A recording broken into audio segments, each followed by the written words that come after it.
My name is Marcus, and I'll be presenting my Assignment 1 presentation about the effect of Ritalin on the working memory of children with ADHD. The objective of this presentation is to list out the evidence supporting the intake of Ritalin in children with ADHD. Why is this important, you may ask? It is because ADHD impairs the executive functions in our brain, which includes our problem-solving skills, task performance planning, and our working memory. We'll specifically be looking at Ritalin as it is the most commonly used treatment for ADHD. Finally, we'll be going over the working memory performance of children with ADHD, which is a component of our memory system that allows us to cognitively alter or work with the information that is stored in our short-term memory. So finally, we'll be asking ourselves whether or not does Ritalin increase the performance of working memory in these children. For my first source of evidence, I'll be going over the study done by Rosnell et al. In 2021 on the long-term benefits of Ritalin on the working memory. This experiment was double-blinded, meaning both the participants and the researchers or doctors did not know which group the participants were in. This was also a placebo-controlled Ritalin discontinuation study. There were 94 participants in total, which was split into two groups, and were asked to complete a memory search letter task. And this task was used to measure the working memory performance. So the two groups did two separate tests. The first test was done at the start of the study, where both groups of participants were taking Ritalin. Over the weeks, the discontinuation group had their Ritalin doses gradually decrease until eventually it was totally replaced by placebo pills. On the 7th week, both groups did the test again, and the results are shown on the next slide. So we will be looking over the results taken from the two tests that the two groups have done, and you can see on the left here with the discontinuation group and on the right with the continuation group. Baseline here means the first test, and the 7 weeks here means the follow-up test, or you can say test 2. We'll be looking at the mean in each group, and we'll be looking at the error rate, which is the error rate in memory search letter task. A higher error rate, we can say that a higher value in error rate shows that there are more errors being made in the task. So let's get the results. As you can see that in the first test done by the discontinuation group, we had a really low error rate of 1.02, but in the follow-up test, we had a really high error rate. And as we know that the discontinuation group had their Ritalin doses gradually decrease over time until it was completely replaced by placebo pills. So we can say that because their Ritalin doses have decreased and eventually they'll just be taking placebo pills, they had a lower working memory performance. But to support this statement, we can look at the continuation group, where the baseline was 1.81 and the 7 weeks was 1.44, which shows that they had a decrease in error rate, which means there's an increase in working memory performance. So if we combine these two statements together, we can say that discontinuation in Ritalin resulted in a worse performance on working memory task, as the error rate in week 7 here is higher than the error rate in week 7 of the continuation group. So we're looking at 2.28 compared to 1.44. We also can say that the continuation group actually improved in accuracy because they made fewer errors in the follow-up visit. For my second source of evidence, I'll be going over the study in 2017 by Wu et al., where they had 3 groups, one being the experiment group, where they actually took the Ritalin pills, and 2 control groups, which were the placebo control group and the healthy participants group.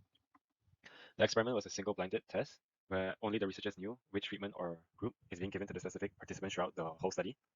It was randomized as the participants with ADHD were randomly split or sorted into either the placebo control group or the experiment group. And the 3 groups did a verbal and back test. Verbal and back test over here, 0 back, 1 back, and 2 back. And an n-back test is where the participants have to determine whether the letter is the same as the nth amount before. So the higher the value of n, which is 0, 1, 2 here, 0, 1, 2 over here, it showed that it required a higher working memory load. So as the numbers increased, basically it just got harder. This test measures the accuracy of our answers as well as our reaction time. And the participants did 2 tests. This was to ensure the activation or arousal, which stimulated the cerebral cortex into a state of attention. And here we have the n-back test as an example. So a 0 back test is also known as a control. And basically whenever the condition, which is over here with x, whenever x came out, the participants would press a button to say x came out. So in a 1 back test, if the letter is the same as 1 before, as it's a 1 back test, so if it's the same as 1 before, then the participants would press the button on the second one because it matched the first one. Same as 2 back, if it's the same as 2 before, which is m and m over here, the participants would also press a button. So we have the results table gathered from the test of the n-back test, the verbal n-back test. We have the ADHD under placebo, which is the ADHD participants under the placebo pills, or the control group, which is the healthy children or the healthy male participants, and ADHD under MPH. MPH here means methylphenidate, which is the Ritalin pills. And in general, from this we can immediately conclude that from the accuracy over here, the ADHD participants under the MPH or under the Ritalin pills perform better in terms of accuracy in comparison to the placebo group, which is over here, and the healthy children control group in terms of accuracy in answers. If you just take, for example, 84.2 in the 2 back test, 84.2 over here, 83.9 and 83.1. So we can say that Ritalin obviously increased the working memory performance of children with ADHD because they were able to perform better than those without the Ritalin pills, as well as those who are normal or like normal healthy children. However, on the other hand, the reaction time of the control group performed better than the reaction time of the ADHD under MPH group. But I think it is more important that we look at accuracy instead of reaction time because we are focusing more on the working memory performance.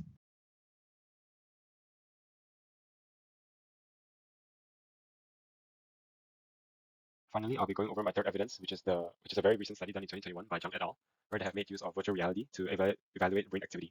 They measured the working memory performance of children with ADHD in a real life setting, and this was done so in like a classroom simulation. And on the right here, we can see this is a picture I took directly from the report itself of what the children sees when they put on this virtual reality equipment. They compared the performance between ADHD children with normal healthy children, and this was done so through an end test. So quickly, I just want to say that the two groups were the children with ADHD and the healthy normal children group. So these two groups of children did two separate tests. The first test was done before they had their dosage, their Ritalin dosage, and the second test was done 2 hours after they had their dosing. So each dosage given to the individual or specific children was different because the researchers or the doctors gave personally prescribed dosage to each individual child. So we have here the results taken from the test. So we have the healthy children's group here, HC, which is also stands for healthy control, and the ADHD children group, which is the pre-MPH, which means the pre-dosing or the first test, and post-MPH, which is 2 hours after they took their dosing. We'll be looking at the accuracy. As in the study, we'll be looking at the working memory performance, and the accuracy over here represents how accurate the children's short-term memory of the presented alphabets on the screen actually is. The presented alphabets as in the N back test, the one back here and the two back here. And in both tests, it is consistent that the children, after having their Ritalin dosing, they had higher mean score compared to both the healthy group, healthy control here, 92.13, and 86.05. And it is consistent that post-MPH showed higher mean accuracy compared to both the healthy group, healthy control, and the pre-MPH over here.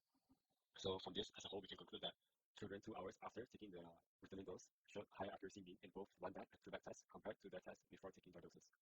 Not only this, but we also can say that we also can see that they have a high accuracy mean compared to the healthy children.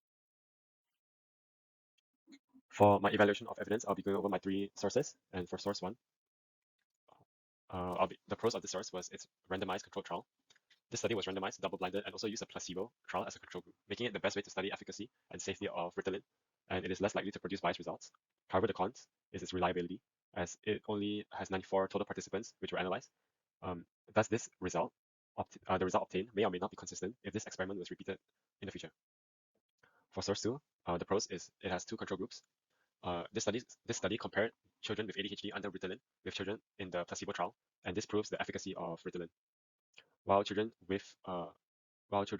in the control group or the healthy children allowed us to see the increase in working performance and allowed us to compare the two groups of the children with ADHD under Ritalin and the healthy children's control group.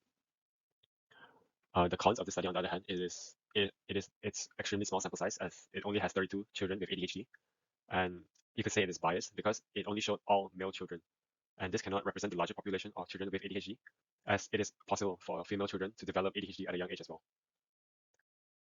For source 3, the pros is it simulated a real-life situation. The performance results gathered from a laboratory research environment may not be transferable to a real-world setting, and computer-based tests for measuring the real-world performance is very limited. However, this study used VR, and this brought about a new perspective of studying the performance of children with ADHD. The cons of this is it only had 36 children with 23 ADHD children and 13 healthy children. So it has a very extreme, it had a very small sample size, and it was also unequal group size. So what I mean by this is the unequal group size between ADHD children and healthy children can diminish the final results of the healthy children, and can be seen as biased in a way. In the real world, right, there are more healthy children than children with ADHD. So if anything, there should be more healthy children or equal amount of healthy children with children with ADHD. But in this case, there are only 13 healthy children and 23 children with ADHD. After compiling results from these three studies, I can conclude that methylphenidate or Ritalin has a positive effect on the working memory performance of a child with ADHD, and this goes even beyond the average working memory performance of a healthy child.